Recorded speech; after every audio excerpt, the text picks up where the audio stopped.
waxaa maanta magaalada Jowhar ee xarunta maamulka Hirshabelle ku soo idlaaday misna lagu soo gabagabeeyay dhageysiga khudbadaha musharaxiinta ee isu soo taagay xilka madaxweynenimo ee dowlad goboleedka Hirshabelle iyo hogaaminta ummadda ku dhaqan deegaanada maamulka Hirshabelle waxaana maanta xildhibaanada qeybaha kala duwan ee bulshada iyo dhalinyaradu ay dhageysteen khudbado ay soo jeediyeen shan musharax oo kamid ah musharaxiinta ee isu soo taagay xilka madaxweynenimo ee dowlad goboleedka Hirshabelle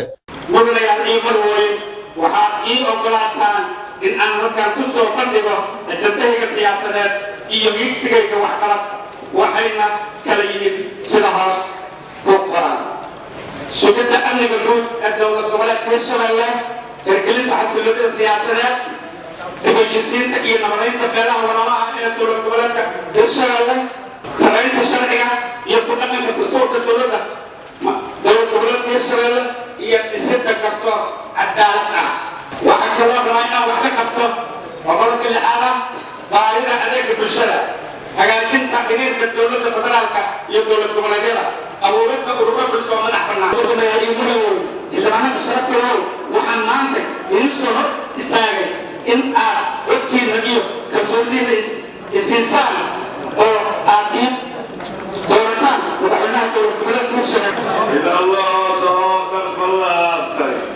إذا الله صادر فلارتي حسبد الله لي معاي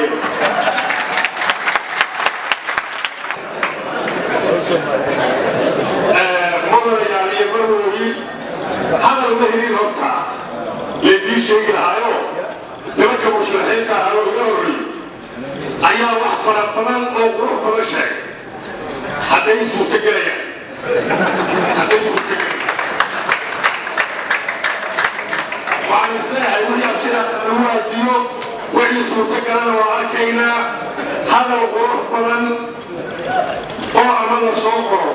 أما قرآن الله نشعره إن أديك اللي بيبتعه أما برشد عنه لا شيئه آدي وفروضعي وضط واو الأغويات أما واو العنه والغران لكن غروح بلن وواحد يشري روبا أنتايها إلا فيه وعيها بتاعنا نمت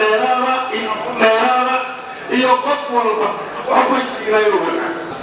wadada aan rabo in dowladda Hirshabelle ku hogaamiyo haddii aad u doorataan mudanayaal waxa ay yihiin afar qodob ayaan hormari doonaa biidilaahi karim waa dhaqaalaha siyaasadda amniga adeega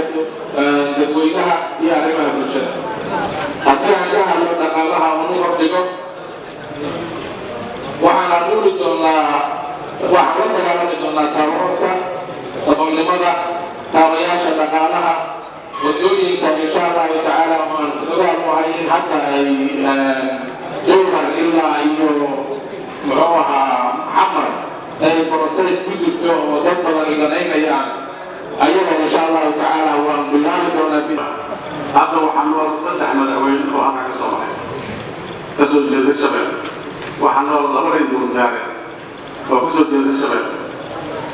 waxaan aragtaan sida ugu dambeeyaan labadan gobol ay ka dambeeyaan meelaha lahayn beer iyo webi aysan lahayn dhibaatadaas waxay ka timid waxaa maqan in la isku xiro bulshadan iyo dowladda dhexe gobollada dhisme waxay ku dhisnaan dhaqaalihii Soomaaliya waxaana suuro geliyey isku xirka dadkii joogay heer gobol iyo dadkii ku jiray federaalka oo isku xiray ayaa suuro geliyey inuu horumar sameeyaan dhaqaalihii loogu talagalay Soomaaliya ayaa lagu hormariyey tanna waxay dayacday fursadaas waxaana soo ahaa inaan la isku xiray xogaalnimadaas aan leeyahay darteed waxay ugu riixday inaan soo soo xilka mashaariic fara badan aan isku daynaa annagoo ah muwaadin caadi ah la shaqaynaya hay'adda ama si maraayada waa ka suuro geli waayay عبد الفتاح أحمد معلو عبد الفتاح زكي بولشة TV جوار